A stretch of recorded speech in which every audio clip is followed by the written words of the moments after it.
Good morning. आज मैं आपके सामने क्लास 12 के एक important chapter international organisation political science के जो हर साल सीबीएसई द्वारा पूछे जाते हैं, कई सवाल इस लेसन से आपको मिलेंगे। तो चलिए आज हम जानकारी लेते हैं इंटरनेशनल ऑर्गेनाइजेशन। डियर फ्रेंड्स, आप देखिए इंटरनेशनल ऑर्गेनाइजेशन ये एक ऐसा संस्था है जो कई सोवरेन कंट्री द्वारा एक मिलीजुली संस्था है। सोवरेन शब्द का अर्थ है जो अपने आप से स्वतंत्र हो, जो दूसरे से संपूर्ण रूप से इंटरनली एंड एक्सटर्नली वो स्वतंत्र है, अपना डिसीजन ले सकते। वैसे ही कंट्री द्वारा ये एक मिलीजुली संस्था है। दोस्तों, इंटरनेशनल ऑर्गेनाइजेशन का जो पहला जो नींव रखा था ये 1990 में लीग ऑफ नेशन के रूप में रखा था। तो चलिए पहले इसका शुरुआत को जानते हैं। जब 1914 को पहला विश्व युद्ध हमारे शुरू हुआ यहाँ पर, जैसे कि हम हिस्ट्री में पढ़ चुके हैं, तो ज्यादा कुछ बोलने का नहीं है। 1914 से लेके 1918 तक ये पूरा विश्व डायरेक्टली और इनडायरेक्टली पहला विश्व युद्ध का प्रभाव झेल चुके हैं। इसमें मानव जाति साथ ही साथ बहुत लाइफ एंड प्रॉपर्टी के लॉस हो चुके थे। तो सभी प्रत्यक्ष और अप्रत्यक्ष रूप से इसका प्रभाव झेल चुके थे। फिलहाल हम कोरोना का जो महामारी, जो उसका जो डर हम सभी को दिलों में है, उसी तरह फर्स्ट वर्ल्ड वॉर का प्रभाव था। तो उस समय कुछ देशों ने मिलके पहला जो संस्था बनाया था इंटरनेशनल, वो था लीग ऑफ नेशन, जो आया था आपका 1990 को। ये कुछ साल तक शुरुआती दिनों में तो अच्छा काम कर रहे थे। इसका मुख्य उद्देश्य था कि आने वाले दिनों में कुछ इस तरह का युद्ध ना हो, परंतु अंत में देखा गया कि 1939 आते आते दूसरा विश्व युद्ध शुरू हो चुके थे। और उसका मुख्य कारण था जो 3 देश मिलकर एक एक्सिस पावर बनाए थे, जापान, जर्मनी, इटली। तो ये बहुत ही हावी हो चुके थे कि दूसरा विश्व युद्ध होना। तो पहले लीग ऑफ नेशन का जो फेलियर यही पता चलता है कि beginning of second world war.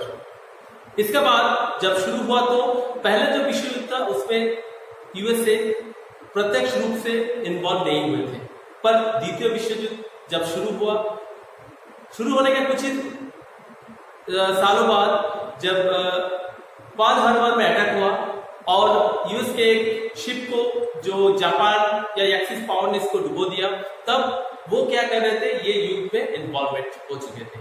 तो यहाँ पर ऑलमोस्ट सभी कंट्री डायरेक्टली और इनडायरेक्टली युद्ध से जुड़े हुए थे।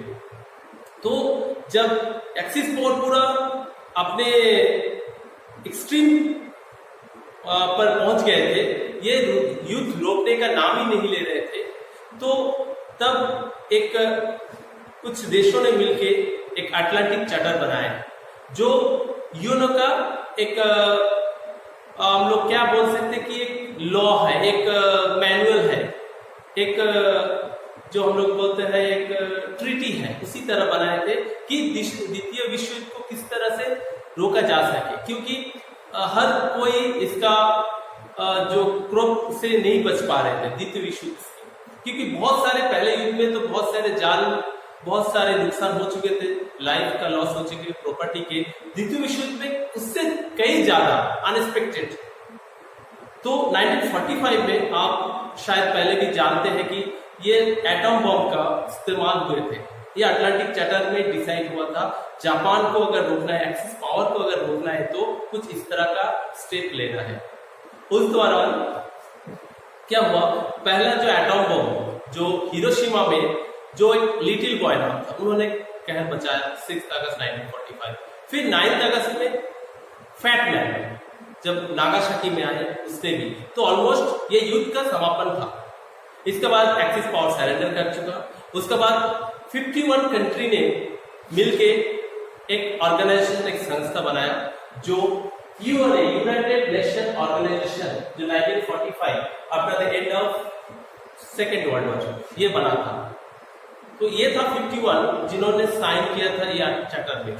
उसके बाद क्या हुआ, इसका कुछ मेन ऑर्गन्स बनते हैं, जैसे कि ये ऑर्गन एक्टिवली इसका काम करेगा और इसका मेन जो उद्देश्य है वो पीस एंड सिक्योरिटी। यूएन का जो मुख्य उद्देश्य है पीस एंड सिक्योरिटी, और आने वाले दिनों में इस तरह का युद्ध ना हो, ये ग्लोबली इम्पैक्ट इसका देखा जाता है अगर कोई इस तरह का युद्ध आने वाले दिनों में ना हो। उसके लिए उसका जो मुख्य 6 ऑर्गन बना था, 6 ऑर्गन में से the general assembly, the security council, ये ध्यान देने वाली बात है, सबसे मोस्ट इंपॉर्टेंट ऑर्गन जो है द सिक्योरिटी काउंसिल। बगल में आप देख रहे हैं कि 5 परमानेंट कंट्री, 10 नॉन परमानेंट। दोस्तों मैं बताना चाहता हूं कि 5 परमानेंट कंट्री होता है कि ये परमानेंट, जिस तरह हमारा पार्लियामेंट में इंडिया देखा जाएगा तो राज्यसभा में परमानेंट चेंबर कहा जाता है, लोकसभा जो है ये परमानेंट नहीं है, वो मेंबर फिर चेंज होता है, लेकिन राज्यसभा में परमानेंट मेंबर होते हैं। इसी तरह ये सिक्योरिटी काउंसिल में 5 परमानेंट कंट्री जो चेंज नहीं होता, उसमें आपका यूएसए है, यूके है, फ्रांस है, रशिया है और आपका चाइना है। इसके साथ साथ 10 होता है आपका नॉन परमानेंट, जो परमानेंट नहीं है वो चेंज होता है। उसके बाद आता है सोशियो इकोनॉमिक काउंसिल, ये one of the most important है क्योंकि ये भी हमारा ह्यूमन डेवलपमेंट के लिए, ग्लोबली डेवलपमेंट के लिए बहुत जरूरी है। International court of justice, ICJB कहा जाता है शॉर्ट में। तो इंटरनेशनल कोर्ट ऑफ जस्टिस क्या है, मैं थोड़ा शॉर्ट में बताना चाहता हूँ। बाकी जो 6 जो आपका ऑर्गन्स है ये मैं अगले वीडियो में आपको विस्तार पूर्वक बताऊंगा, तो आज शॉर्ट में जिस्ट आप सुन लीजिए।